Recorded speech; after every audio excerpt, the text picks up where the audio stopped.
Olá, gente, tudo bem? Vocês estão bem? Eu espero que sim. Olha só, hoje nós vamos dar continuidade, tá bom? À nossa aula e vamos iniciar o capítulo 2. Peguem os livros de geografia para a gente poder dar início à nossa aula, tá bom? O capítulo 2 ele vai ser o mundo de contrastes. Ou seja, ele vai nos trazer as diferenças, né? As tantas diferenças que nós vamos encontrar no nosso mundo. Isso de modo geral, não só específico nos continentes, mas o planeta inteiro.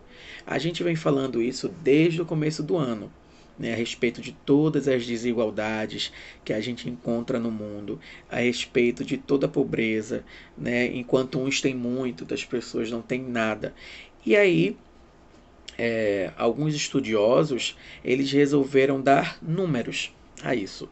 Ou seja, eles desenvolveram métodos, né, de pesquisa que pudessem enumerar essas relações entre os ricos e os pobres. Por exemplo, numa sala de aula, ou no escritório, ou na igreja, no culto, enfim, um local onde existem várias pessoas. Ali nós vamos ter pessoas com muito dinheiro, pessoas com pouco dinheiro, pessoas sem nenhum dinheiro, pessoas que vivem em casas, prédios, apartamentos, pessoas brancas, negras, enfim, nós vamos encontrar, né, pessoas de diversas características. E aí, logo na entrada, você chega lá e tem uma pessoa com a fichinha. E aí ela vai perguntar seu nome, sua idade, onde você mora. E aí você vai dizendo, né? Ah, meu nome é Rafael, tenho 22 anos, moro no Ibura. E aí ela vai anotando, quanto é que você recebe? Como é que ela vai fazendo várias perguntas. A partir disso, ela vai montar um gráfico, por exemplo, neste espaço aqui, quantas pessoas moram no Ibura? Aí ela, 5. Quantas pessoas moram no IPCEP? 10. Dessas pessoas que moram no Ibura, quantas recebem mais que R$ 500? Aí ela coloca, quantos recebem menos? Dessas pessoas que moram no IPCEP, quantos trabalham? Quantos estão desempregados? E a partir dessas perguntas, ela consegue montar o gráfico daquele local.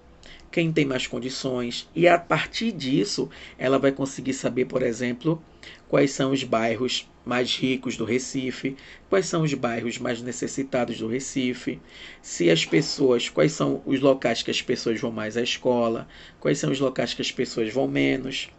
Então é através dessas perguntas, né, e desses gráficos, dessas pesquisas, que vão se formar, que a gente vai poder ter informações a respeito do mundo em que vivemos. E aí, no nosso caso, quem fica responsável por elencar as questões do Brasil, né, é o IBGE. E aí, vocês já conhecem, né? Que eles fazem todos os censos, né, a respeito do nosso Brasil. E aí nós vamos encontrar também no mundo a ONU. A ONU ela vai ser responsável, que é a Organização das Nações Unidas, né, por se preocupar, ou seja, ela se torna responsável por determinar quais países estão em maiores problemas, quais estão em desenvolvimento, quais estão desenvolvidos e através disso aí montar mecanismos, né, que possam ajudar os países mais necessitados. A proposta é que os países mais desenvolvidos, né, ajudem os menos desenvolvidos, para que assim a gente consiga chegar em um equilíbrio. Mas infelizmente nem sempre isso acontece. Praticamente nunca, né? Os países mais pobres, eles vão se tornando cada vez mais dependentes dos países mais ricos, que vão criando algumas dívidas e através dessas dívidas eles nunca conseguem alcançar um patamar maior. E aí vocês vão encontrar no livro de vocês esse gráfico, né? Esse mapa, na verdade, que ele vai nos trazer o nível de desenvolvimento econômico dos países conforme a ONU, né, que é a Organização das Nações Unidas. Esse mapa, por exemplo, ele é caracterizado como um indicador socioeconômico dos países. Mas o que vai determinar, né, se um país ele é desenvolvido, se ele é menos desenvolvido, se ele está em transição? O que vai determinar isso vai ser os índices de educação, de saúde, de dinheiro, ou seja, de renda, né? Através disso, a ONU ela consegue montar um mapa mostrando os países que estão mais necessitados do que outros.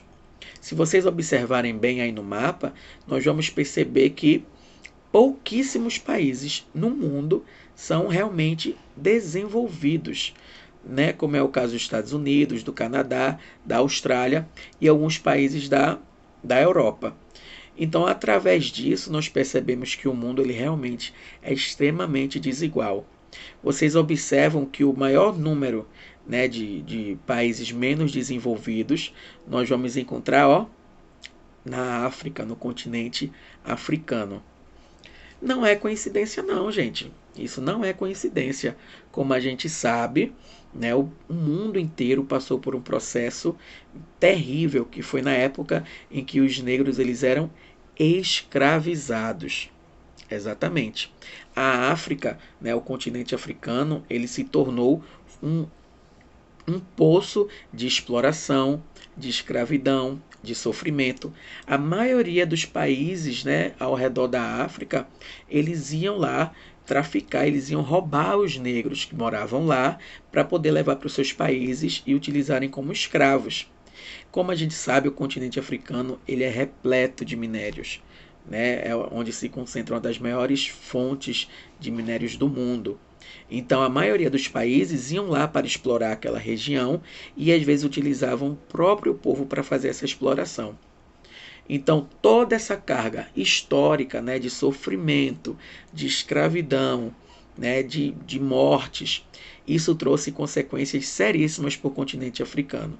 Tanto que é onde a gente vai observar o maior índice, né, de subdesenvolvimento de todos os continentes. Vocês vão observar que a América, né, de modo geral, nós vamos encontrar os Estados Unidos, o Canadá, como referências, né, em países desenvolvidos. A Oceania, nós vamos ter a Austrália e Nova Zelândia. Na Europa, nós vamos ter praticamente todo o continente ali europeu desenvolvido. Já a China, o Brasil, eles são países em desenvolvimento. Ou seja, são países que eles estão crescendo, mas ainda não chegaram a ser desenvolvidos. E aí são os índices específicos que vão determinar isso. Por exemplo, nós vamos ter países que são extremamente desenvolvidos em relação à educação, porém têm uma saúde péssima.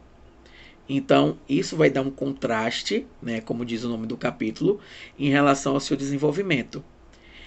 Para um país ser considerado desenvolvido, ele tem que ter renda, saúde e educação em níveis altos. Se eu tenho só educação, mas a renda e a saúde não ele pode estar em desenvolvimento. Agora, se eu não tenho nenhum dos três desenvolvidos, aí eu não vou ser um país nem em desenvolvimento. Eu vou ser um país que está subdesenvolvido.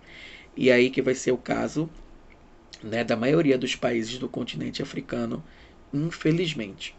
Mas aí como é que eles vão determinar isso? Olha só, isso vai ser determinado através do IDH, que é o Índice, né, de Desenvolvimento Humano. Ele que vai nos dizer quais são os países que estão desenvolvidos ou em processo ou subdesenvolvidos. E aí, através dessas taxas, né, como eu falei para vocês, da saúde, da educação, eles vão montar uma parcela, uma porcentagem que vai ser determinada da seguinte forma. Quanto mais próximo do número 1, mais desenvolvido aquele país vai ser. E quanto mais próximo do 0, menos desenvolvido aquele país vai ser.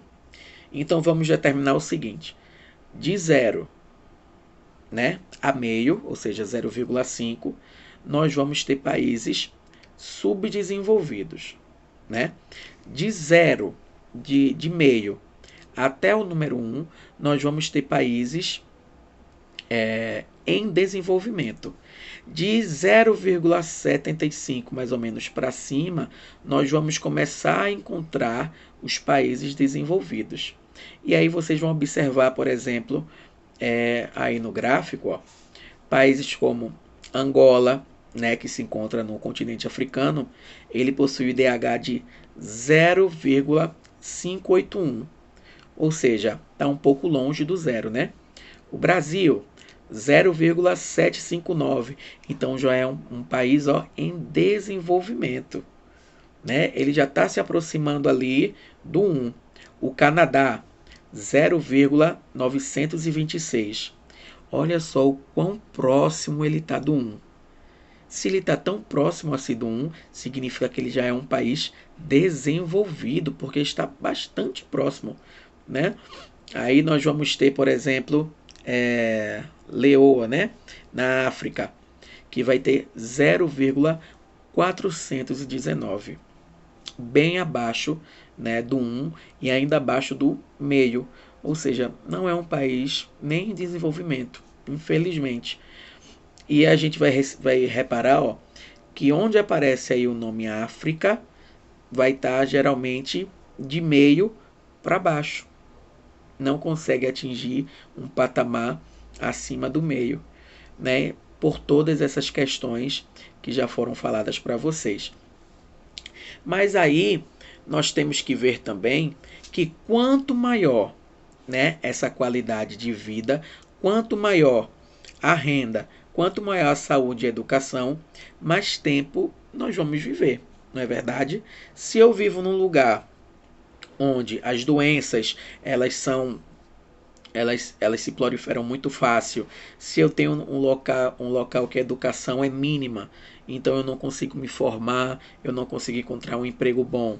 Se eu tenho um local onde a renda é muito pouca e a fome é muito gritante, eu não vou viver muito, né? Infelizmente, as pessoas que moram ali têm uma taxa de sobrevivência muito baixa. Às vezes tem locais, gente, que as pessoas, o gráfico de sobrevivência é até os 40 anos.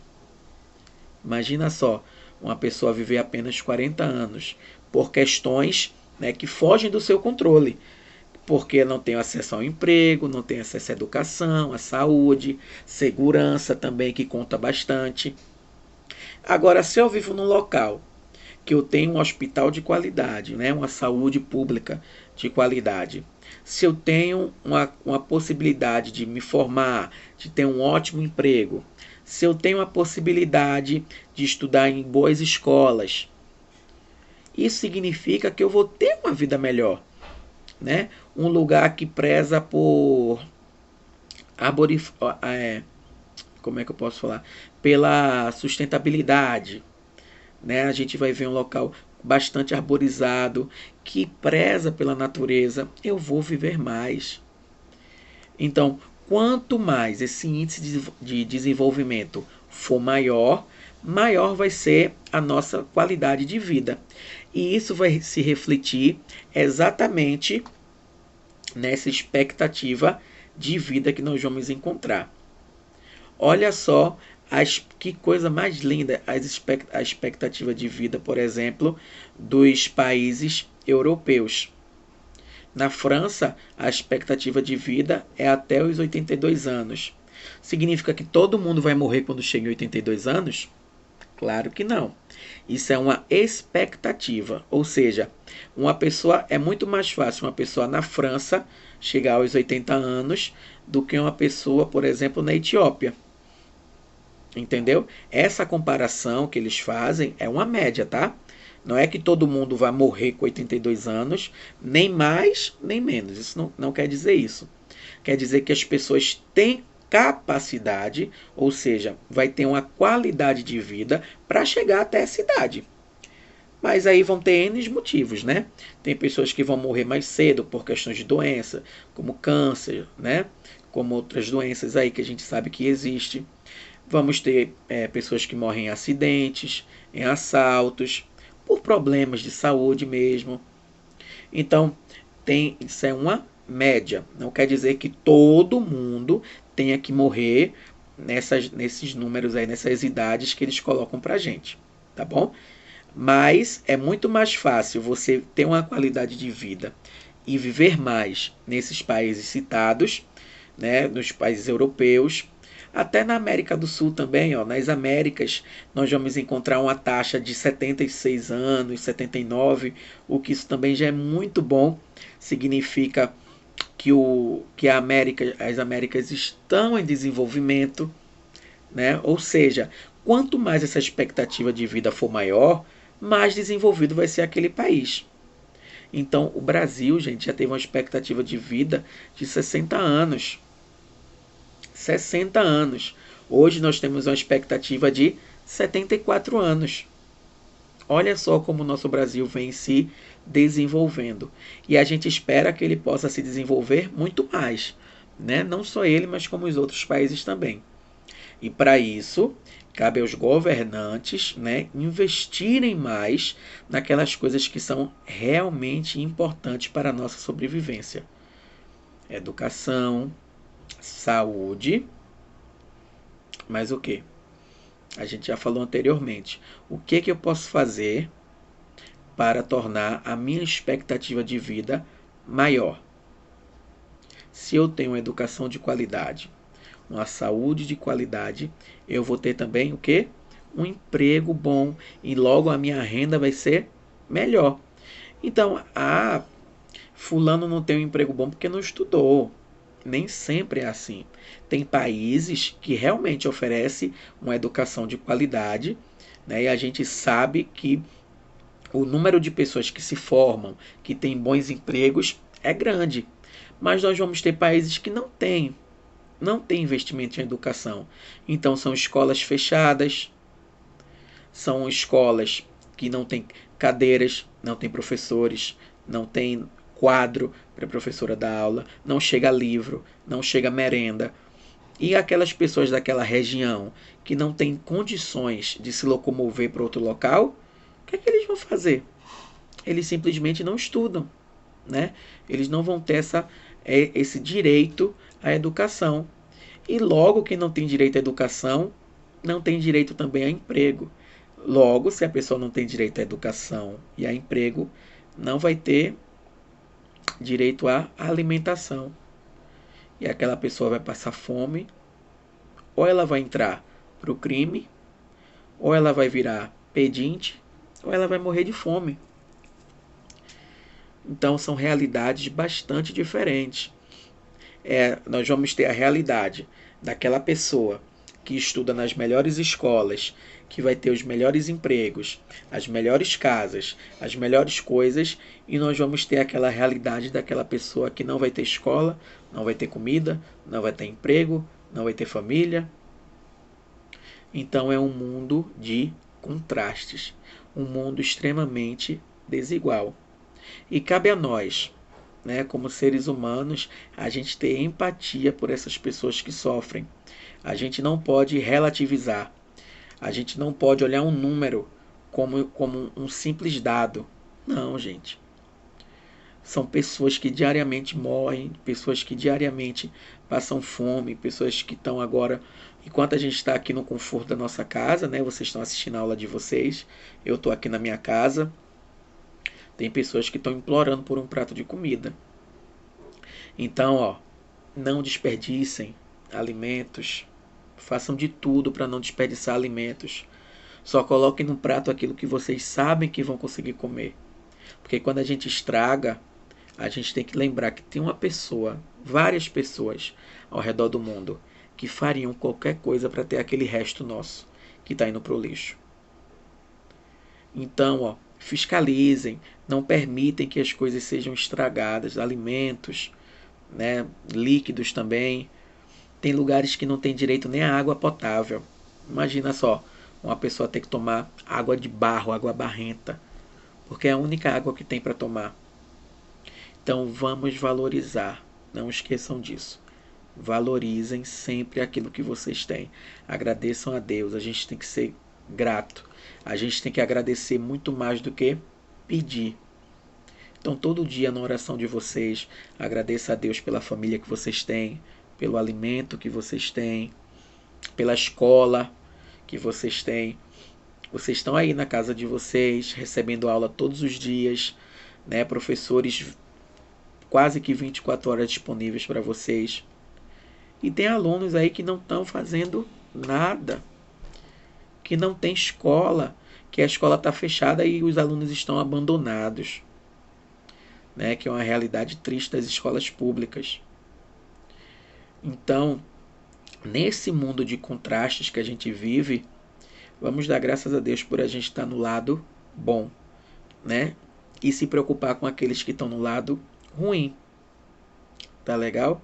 Então coloquem na oração de vocês todas aquelas pessoas que estão passando fome, para que a gente nunca possa esquecer, né, que enquanto a gente está no conforto da nossa casa, tem pessoas que estão necessitadas por aí.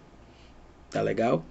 Eu vou deixar uma atividade para vocês lá no plural, a página do livro, tá?